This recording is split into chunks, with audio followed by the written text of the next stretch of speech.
안녕하세요, 벨마입니다. 오늘은 소비자들과 브랜드들을 첫 번째로 이어주는 관문인 바로 단상자. 단상자에 대해서 말씀드리도록 하겠습니다. 단상자는 간단히 말해서 용기를 감싸고 있는 웹포장이겠죠. 어떤 곳은 이렇게 용기를 이런 식으로 플라스틱으로 감싸기도 해요. 이걸 랩핑이라고 하는데요. 이런 경우는 이제 슈퍼마켓이나 가격이 정말 저렴하게 들어가야 되는 그런 품목들에 대해서 이제 이런 식으로 생산을 하지만 대부분은 단상자를 생산합니다. 그래서 오늘은 단상자에 대해서 주로 말씀드리도록 하겠습니다. 소비자들이 이 제품에 대한 가장 빠른 정보를 얻을 수 있는 것은 물론 웹사이트나 그런 상세 페이지도 있겠지만 제품 자체에서는 바로 단상자입니다. 그만큼 단상자는 정말 중요하고요. 단상자에 쓰여진 내용이나 디자인들이 먼저 소비자들에게 와닿지 않으면 구매하지 않겠죠. 그러다 보니까 단상자의 디자인들, 문구들 이런 거에 정말 많이 신경 쓰셔야겠습니다. 예전에는 이렇게 반딱반딱한 것들이 유행을 했었어요.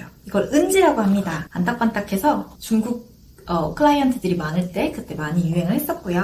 현재 같은 경우는 시대가 많이 변경돼가지고 재생지나 녹차지 그리고 펄프를 사용하지 않는 그런 지류들이 굉장히 많이 사용이 되고 있습니다. 그래서 소비자들도 자기가 추구하는 그런 가치에 대해서 소비를 하는 것을 좋아하기 때문에 이런 친환경적인 거, 자기가 이런 걸 구매를 하면서 환경을 손상시키지 않고 보호한다라는 그런 가치에 소비를 많이 하고 있기 때문에 이런 펄프지가 아닌 목재에서 얻은 그런 지류가 아닌 것들도 많이 사용하고요. 아니면 어떤 것을 생산할 때 얻어지는 그런 낭비되어지는 그런 부산물들 있잖아요. 그런 부산물들로 인해서 만들 수 있는 그런 지류들도 많이 사용을 하고 있는 추세입니다. 그래서 단상자에 쓰여지는 그런 잉크 역시도 친환경 쪽으로 많이 가고 있는데요. 그러다 보니까 요새 많은 브랜드들이 소이 잉크를 많이 사용하고 있습니다. 콩으로 만든 잉크겠죠. 여러분들이 이제 단상자를 만들어야겠다 했을 때는 첫 번째로 제일 중요한 것은 지류를 결정하셔야 됩니다. 화장품 업계에서 가장 많이 쓰는 단상자 지류는 CCP라고 합니다. CCP는 뒤에 100단위의 그람수가 붙는데요. CCP 300, CCP 500, CCP 600 이런 식으로 붙고요. 그것은 그람수를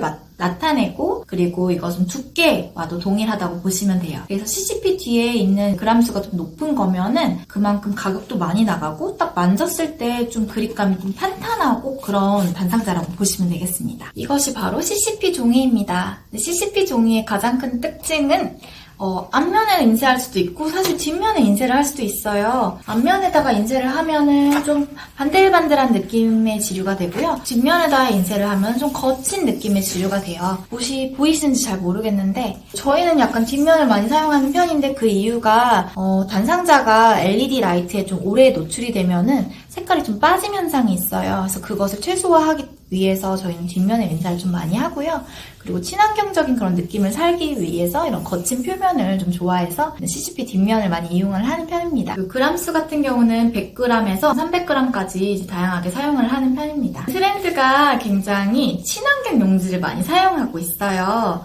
어떠한 생산 과정에서 얻어지는 그런 부산물로 만드는 용지죠. 예를 들면은 이거 같은 경우는 녹차지라고 합니다. 그래서 녹차지인데 자세히 보시면은 안에 녹차 가루들이 막 묻어 있어요. 그래서 이게 뭐냐면 녹차를 만드는 그 생산 과정에서 얻은 부산물로 이 지류를 만들었다고 합니다. 요새는 지류도 친환경 인증을 받아요. 그래서 FSC 지류나 비목재지, 그러니까 목재가 아닌 목재로부터 온 지류가 아닌 거죠. 아니면 재생지 같은 것들이 있고요. 뭐 이런 식으로 생겼습니다. 색깔도 저희가 정할 수가 없어요. 그런 것들을 이용해서 소비자들에게 저희의 브랜드의 가치관이나 컨셉 같은 것을 설명하기가 좋겠죠. 두 번째로 지류를 결정을 하셨으면 안에 들어가야 되는 내용들에 대해서 간단하게 설명드리겠습니다. 당연히 제품명도 들어가야 되고 그리고 용량도 들어가야 되고 그리고 제조사나 그리고 안에 들어가는 성분 리스트 성분표도 들어가야 되고 여러 가지가 들어가야 합니다. 제가 추천드리는 거는 가장 넣을 수 있는 정보를 가장 간단하게 많이 넣으시라는 겁니다. 그리고 특히나 수출을 만약에 염두를 하고 계신 거면은 꼭 그게 중요합니다. 나라별로 식약처마다 규격이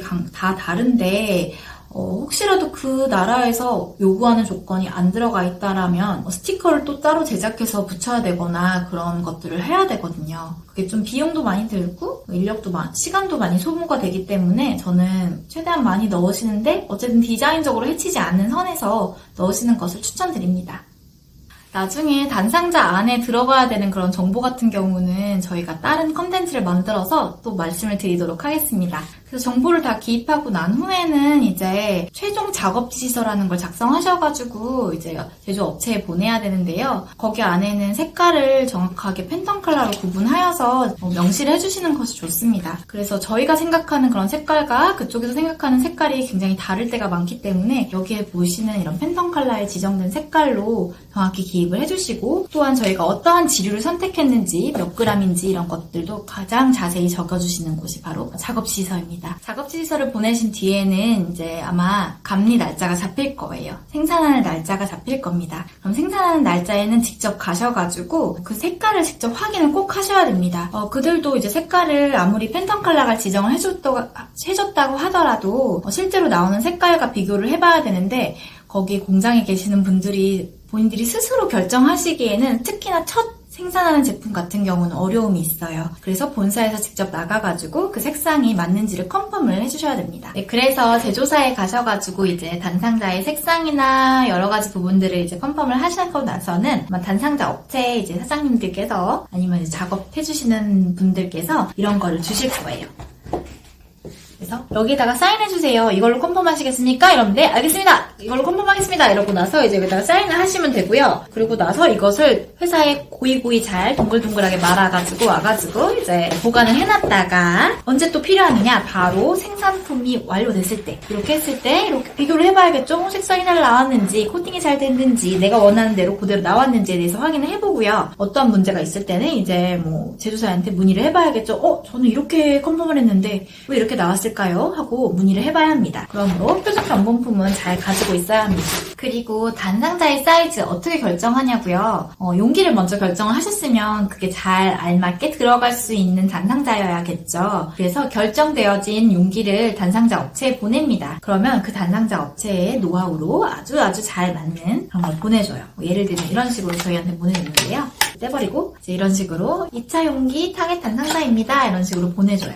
그리고 저희에게 칼선을 이제 AI 파일로 보내줍니다. 그러면은 그거에 맞춰서 저희는 사이즈에 맞춰서 디자인을 하면 되겠죠? 단상자 역시도 후가공이 정말 중요해요. 뒤에 코팅을 하는지 아니면은 뭐 엠보싱 처리가 돼서 이렇게 만졌을 때 볼록볼록 튀어나오는 것들도 있잖아요. 그래서 그렇게 처리를 할 수도 있고, 그리고 그냥 반딱반딱이는 그거 채로 갈 수도 있고요. 그래서 후가공 편은 사실 나중에 용기 후가공 그리고 단상자 후가공을 한 번에 묶어서 컨텐츠를 만들어서 보내드리겠습니다. 내용물, 용기, 단상자 이것들이 다 이제 말씀을 드렸는데요. 실제로 용기랑 단상자는 저희가 따로 업체에다가 이제 문의를 해가지고 생산을 다 한 뒤에 저희가 내용물을 생산하는 제조업체에 그것을 보냅니다. 그러고 나서 이제 스케줄이 잡히는데요.